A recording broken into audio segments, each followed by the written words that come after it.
In this video, we're going to take a look at importing an existing quiz to create a question bank.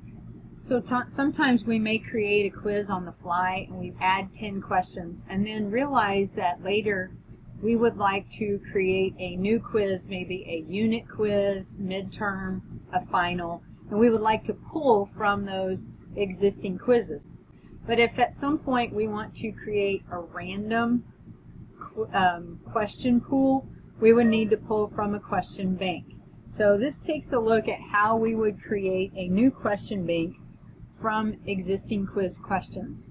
So I would want to, in this case, I have a quiz, chapter 3, that contains 10 questions, and I would like to create a question bank of those 10 questions. So I'm going to go to the settings.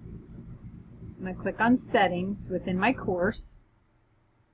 And over to the right, I'm going to see export course content. What we're going to do is actually export that quiz.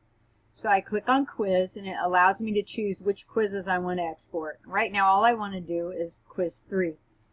I'm going to click on create export. And it may take a moment, just depending on how long or how big the quiz is. And then we'll see this new export.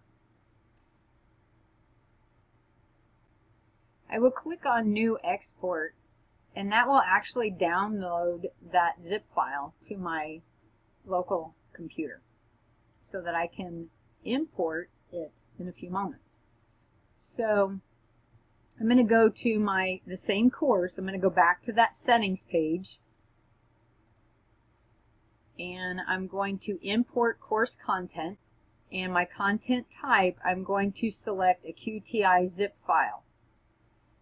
So I'm going to click on QTI zip file. I'm going to choose the file and the dialog box will open up. I'm going to go to my downloads because I just downloaded that file export.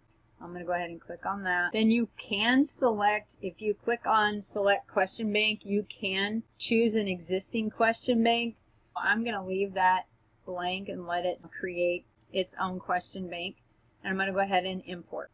You'll see the process bar here. You'll notice it running. And then you'll see a completed statement when it's finished running.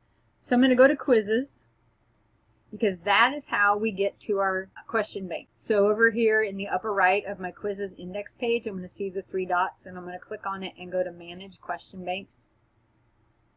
And there is my quiz chapter 3.